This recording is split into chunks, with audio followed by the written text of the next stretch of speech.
안녕하십니까? 예, 오늘은 그 동인 대 대유의 길에 대해 살펴보겠습니다. 예, 13번째 교회와 14번째 교회입니다. 예, 동인이라는 것은 쉽게 말하면 동지입니다. 동지. 우리가 동지라는 말 많이 쓰죠. 그리고 동인이라는 말은 예전에 동인지라는 말들을 많이 썼습니다. 뜻이 맞는 시인들끼리 모여서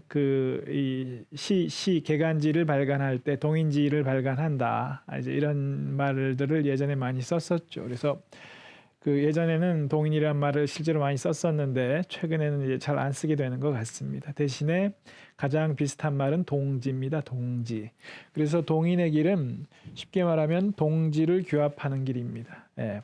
그와 대대를 이루는 대유의 길은 뜻이 같은 동지만 규합한다고 하면 소수의 사람들이 똘똘 뭉치게 되겠죠. 근데 크게 어우르는 대유의 길은 그게 아니라 폭넓게 가급적 많은 사람, 대중을 어우르는 조직, 그런 조직을 만드는 것이 대유의 길입니다. 예, 그래서 대대를 이루는 두 길을 살펴보시겠는데요. 예, 먼저 이제 동인의 길에 대해 살펴보겠습니다. 예. 이 화면은 제가 이 주역이 점서이기 때문에 그동안 제가 이 주역의 점서로서의 특징, 그러니까 기본적으로 주역은 점을 치기 위한 책이죠. 그런데 점을 치기 위한 책이라는 측면에 대해서는 말씀드린 일이 별로 없기 때문에 오늘 그 말씀을 드리고 싶어서 이렇게 두 갈래 길을 먼저 한번 제시해 드렸습니다. 뭐냐면 우리 인생길이죠. 사람은 인생을 살아갈 때 언제나 이런 두 갈래 갈림길에 마주서는 경우가 많죠. 그렇지 않습니까? 왼쪽으로 갈까 오른쪽으로 갈까 항상 고민되는 그런 상황에 우리가 마주치곤 하지요. 우리의 인생길을 갈 때 왼쪽으로 갔다가 이제 몇 년 뒤에 돌아보면 좀 후회하기도 하고 그때 오른쪽으로 갈 걸 뭐 이런 일이 누구나 있으시리라고 봅니다. 우리의 인생살이 모습이 이런데 주역의 그렇죠. 이런데 그러면 한번 보실까요? 이 뭐냐면 이 점이라는 게 왜 필요한가? 사람이 왜 점을 치게 되나? 그걸 보여드리기 위해서 한번 이 사례, 뷰리당의 당나귀라는 사례는 뭐냐면 이 뷰리당이라는 사람은 프랑스의 철학자입니다. 장 뷰리당인데 이 뷰리당이 제시한 당나귀의 사례가 흔히 많이 얘기되는 것 같습니다. 뭐냐 하면 배고픈 당나귀가 있을 때 주인이 당나귀를 가운데 두고 정반대 방향으로 정확히 같은 거리에 정확히 같은 양의 여물을 정반대 방향에 갖다 두면 갖다 두었을 때 이 당나귀는 합리적인 선택을 하고 싶어하는 당나귀입니다. 이 오류가 없는 정확한 선택을 하고 싶어하는 당나귀입니다. 한 발짝이라도 덜 걷고 싶으니까 어느 쪽으로 가야 되나 고민을 하는 거죠. 그런데 모든 조건이 똑같죠. 서로 반대 방향이고 똑같은 거리에 똑같은 양의 연물이 있기 때문에 결국 이 어느 쪽으로 방향을 잡을지 결론을 내리지 못한 당나귀는 계속 고민만 하다가 굶어 죽는다는 것입니다. 우스꽝스러워 보이지만 이 당나귀의 사례는 뭘 말씀드리고 싶냐 하면 사람이 오류가 없는 정확한 선택을 한다는 것, 이것이 쉽지 않다는 것입니다. 그렇지 않을까요? 우리가 그동안 한번 지나온 길을 한번 돌아보십시오. 내가 과연 오류가 없는 정확한 선택을 항상 했는가?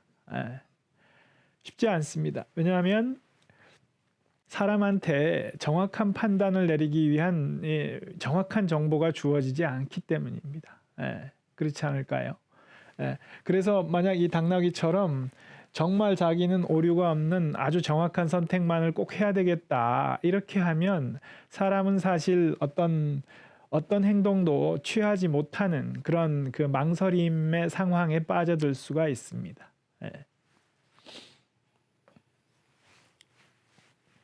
이 당나귀의 사례가 별로 이렇게 좀 극단적인 사례 아니냐 이러실 수 있는데 철학자 칸트의 경우를 한번 살펴보면 이 철학자 칸트는 철학자 중에서도 제가 볼 때 가장 그 순수한 논리의 덩어리라고 할 수 있는 사람인 것 같습니다. 칸트.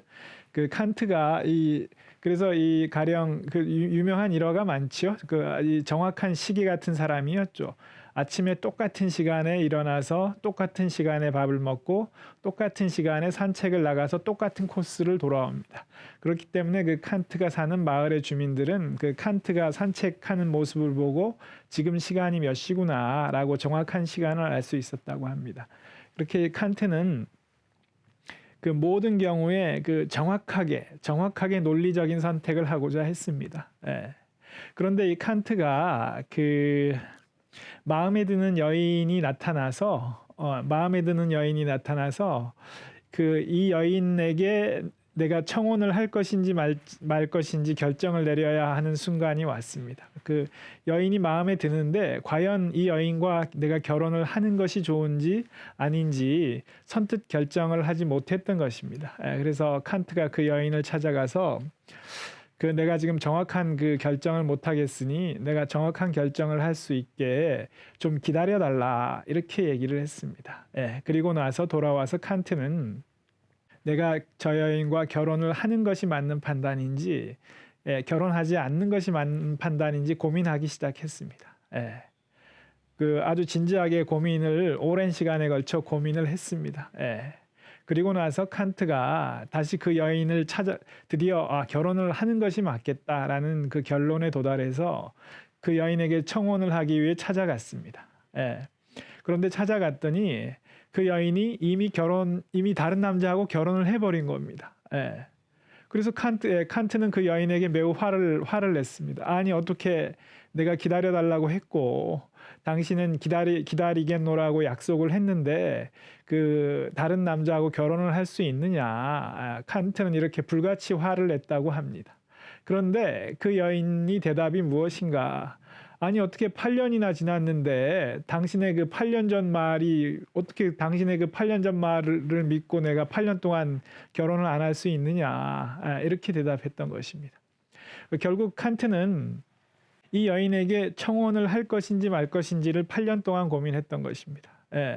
그리고 8년 뒤에 드디어 결혼하는 게 좋겠다 이렇게 판단을 내리고 여인에게 청혼을 하러 갔던 것이죠. 상당히 우스워 보이는데 이 실제 상황입니다. 칸트가 실제로 그랬다는 것입니다. 뭐냐면 칸트는 아주 순수한 논리의 덩어리 같은 사람이어서 시간이 8년이 지난다는 것이 아무 상관이 없는 것이죠. 8년 전에 분명히 내가 기다려달라고 했고 그 여인이 자신에게 기다려주겠다고 약속을 했으면 8년 동안 기다릴 거라고 그냥 생각을 했던 것입니다. 그렇죠. 근데 칸트가 이 비슷한 사례가 사실 한 번 더 있었습니다. 그러다가 또 한참 세월이 흘러 두 번째로 또 마음에 드는 여인이 나타나서 이 여인과 그러면 이번에 이 두 번째 나타난 이 여인과 결혼을 할 것인지 말 것인지 그 고민에 들어갔습니다. 기다려달라고 얘기하고 고민에 들어갔습니다. 그리고 역시 너무 한참 동안 고민을 했기 때문에 상당히 많은 시간이 흘러갔습니다. 그리고 칸트가 드디어 이 여인과도 역시 결혼을 해도 좋겠다라는 판단이 서서 여인에게 청혼을 하려고 갔더니 기다리다 지친 여인은 이제 다른 곳으로 이사를 가버려서 결국 청혼을 못했다고 합니다.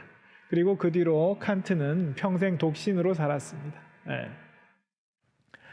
이 칸트 정말 이 논리의 덩어리 같은 사람이기 때문에 정확한 이 청혼을 할 것인지 말 것인지 정확한 판단을 내리고 싶었고 아주 진지하게 고민했던 것이죠.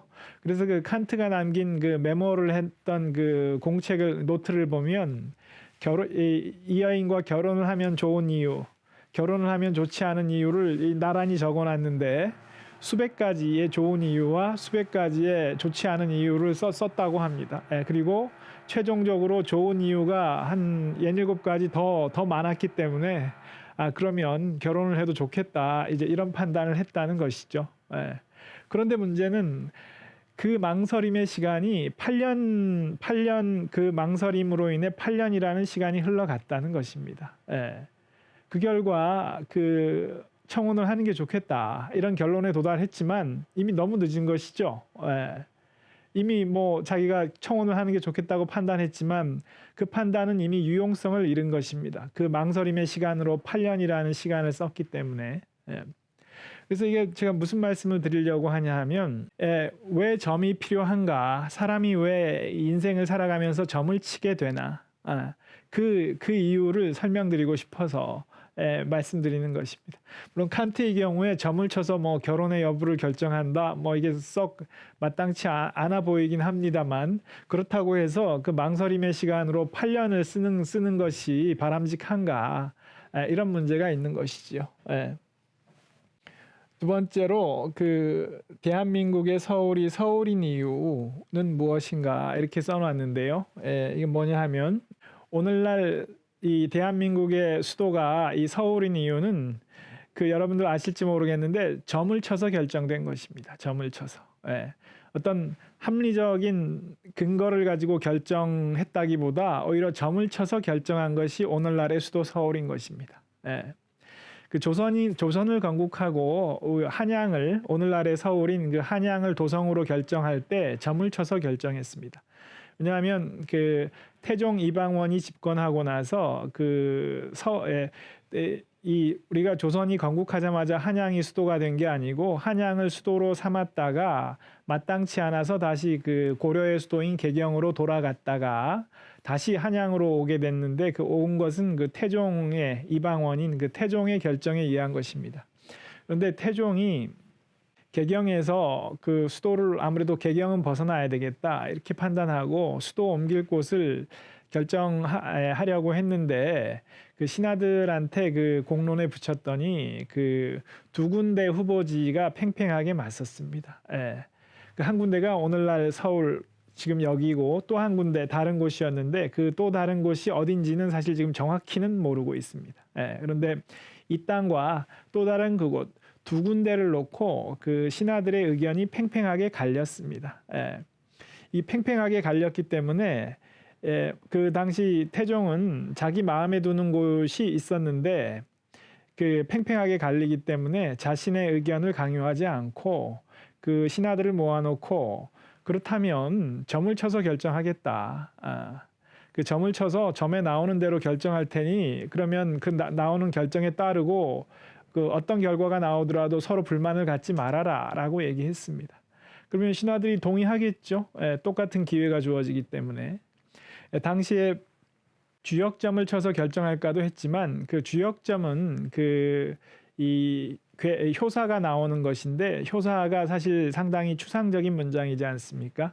그렇기 때문에 그 효사의 해석을 둘러싼 논란이 생길 수 있습니다. 그래서 당시에 동전을 던져서 결정하기로 했습니다.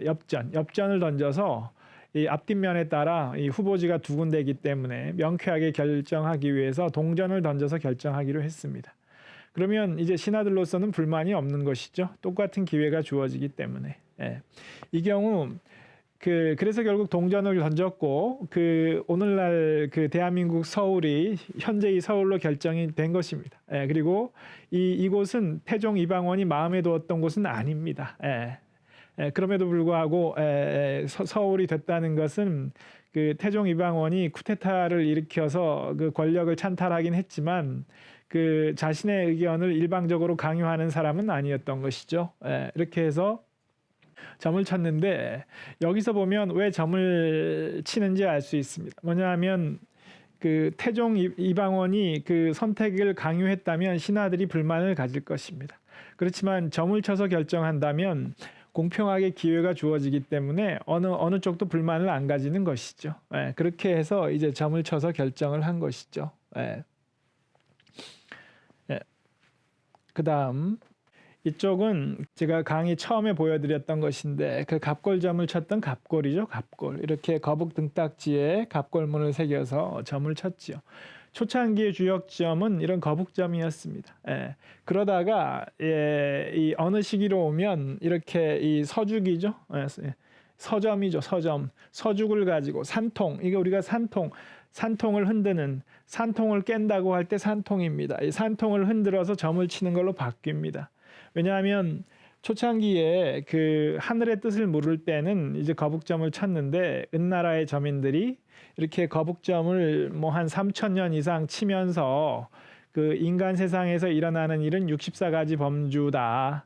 64가지 범주를 벗어나지 않는다. 그것이 그 데이터베이스가 확정이 되자 64가지 외에 더 이상 벗어나는 것이 없더라. 그리고 64가지 각각의 패턴이 이렇다라는 패턴을 확립하고 나니 그 다음에는 사실 더 이상 거북점을 칠 필요가 없게 된 것입니다. 왜냐하면 64가지 범주 외에 없고 64가지 각각의 패턴이 정해졌기 때문에. 그렇다면 이제는 점을 치고자 할 때 내 앞에 놓인 상황이 어느 궤의 몇 단계인가를 알면 되는 것이죠. 그렇죠? 예. 그렇기 때문에 이제 어느 궤의 몇 단계인지 알기 위해서는 이제 더 이상 거북점이 아니라 서점을 치면 되는 것입니다. 서점. 예. 서죽점. 산통을 흔들어서 어느 궤의 몇 단계에 지금 내가 놓여 있는지를 알면 되는 것이죠. 그래서 이제 점이 거북점에서 서점으로 서서히 바뀌어 나가게 되는 것입니다. 예. 이렇게 해서 이제 이게 주역점이죠. 초창기엔 거북점이었지만 나중에는 이 산통을 흔드는 서죽점으로 바뀌게 된 것입니다.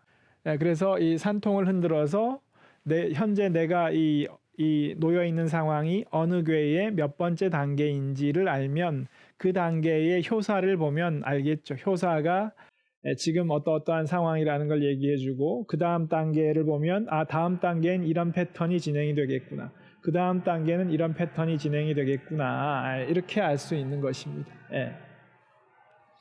그리고 이 주역점 관련해서 또 하나 특기할 만한 사람은 그 카를 융입니다. 카를 융. 예. 카를 융은 주역을 좋아했고 연구했죠. 그리고 카를 융이 스스로 주역점을 치기도 했습니다. 예, 카를 융이. 예.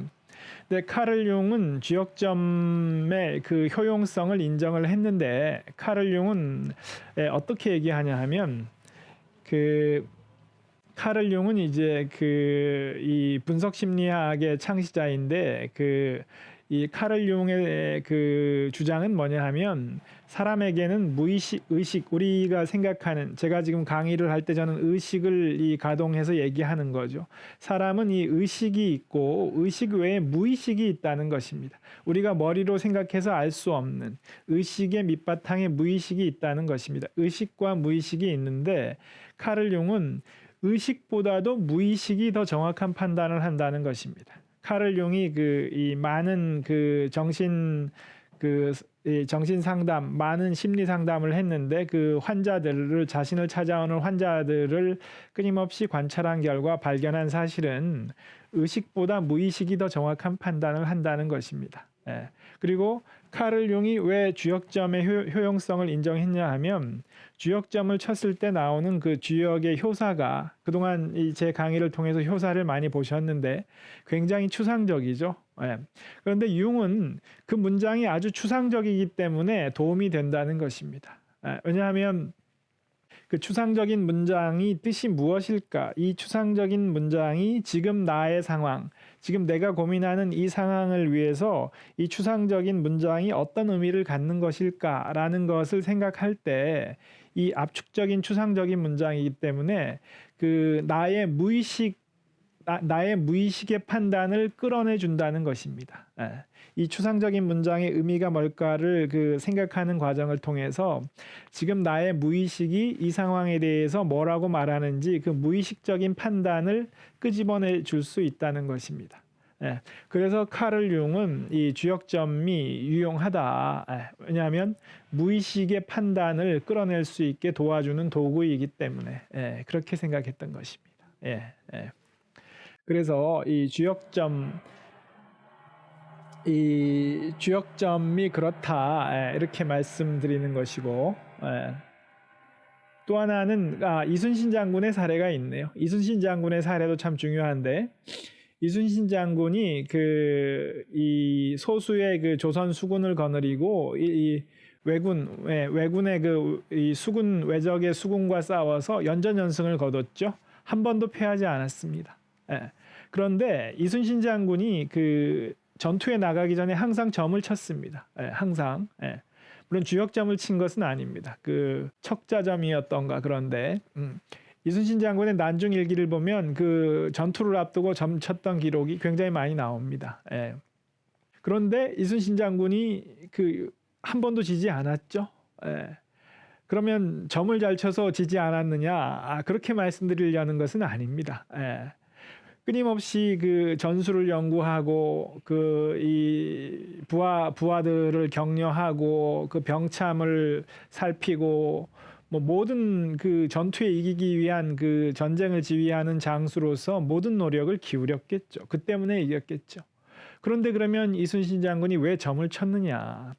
이순신 장군은 그 인간의 머리로 할 수 있는 진인사 대천명, 그 인간이 할 수 있는 그 외적을 물리치기 위해서 할 수 있는 모든 노력은 다 기울였죠. 다만 여기에 넘어서서 자기도 사람이기 때문에 그 미처 생각지 못하는 빠뜨릴 수 있는 게 있죠. 예. 사람이 100% 정확할 수 없지 않습니까? 예. 자기가 자칫 빠뜨리는 게 있을지 모르기 때문에 점을 쳐서 그 점을 치면 이제 어떤 구절이 나옵니다. 그 구절을 통해서 내가 미처 생각지 못한 무언가를 이 암시를 받을 수 있지 않을까라고 해서 점을 쳤던 것입니다. 예. 왜냐하면 이 작전 구상을 하느라 계속 몰입하기 때문에 사람이 이런 상황에선 자칫 어느 한쪽으로 쏠릴 수가 있겠죠. 예. 그런 상황에서 벗어나서 자신이 놓인 상황을 새롭게 보는데 점이 도움이 되겠죠. 계속 몰입해서 작전은 짰는데 거기서 벗어나서 점을 쳐서 어떤 문장을 얻음으로써 현재 자신이 놓인 상황을 새롭게 한번 보는 것입니다. 이렇게 새롭게 한번 보는 것이 도움을 주겠죠. 저는 그래서 이순신 장군이 그 점을 치는 것을 통해서 굉장히 도움을 얻었을 것이라고 봅니다. 그리고 이순신 장군의 이러한 접근법은 칼을 융하고 통하는 면이 있습니다. 뭐냐하면 전쟁에 이기기 위해서 자기의 의식을 동원한 모든 노력은 기울이고 자기의 의식이 혹시나 빠뜨렸을지 모르는 어떤 뭔가 시사점을 얻기 위해서 점을 쳐서 추상적인 문장을 대하는 것입니다. 그걸 통해서 내가 뭔가 빠뜨린 뭔가가 퍼뜩 떠오를지 모릅니다. 예. 그것을 카를 융은 무의식이 보내는 신호라고 봤던 것입니다. 예. 그러니까 이해되시는지 제가 어떤 말씀 드리려는지 납득이 되셨는지 모르겠습니다. 뭐냐하면 의식적으로 할 수 있는 노력을 다 기울이되 점을 치는 것이 도움이 된다는 말씀을 드리기 위한 것입니다. 그렇다고 해서 제가 점을 자주 치거나 저는 점을 거의 치지 않습니다. 예. 간혹 강의를 하기 위해서 이렇게 공개적으로 한번 주역점을 쳐보는 일은 있겠지만 저는 점은 치지 않습니다. 그리고 주역을 잘 알면 알수록 점을 치지 않는다라고 얘기합니다. 왜냐하면 이 점을 친다는 것은 어느 괴의 몇 번째에 놓여 있는지를 알기 위한 것인데 주역의 텍스트를 다 읽고 이해하고 있으면 스스로 판단할 수 있기 때문입니다. 내가 지금 어느 괴에 어떤 몇 단계에 놓여 있는지를 스스로 판단할 수 있으면 굳이 점을 치지 않겠죠. 그렇기 때문에 주역을 많이 알면 알수록 점을 치지 않는다 이런 말이 나온 것입니다. 그래서 오늘 이 시간에는 그동안 좀 소홀히 하고 넘어왔던 어떤 점서로서의 주역의 취지가 어디에 있는지에 대해 말씀을 드렸습니다. 그러면 다음 시간에 뵙겠습니다. 감사합니다.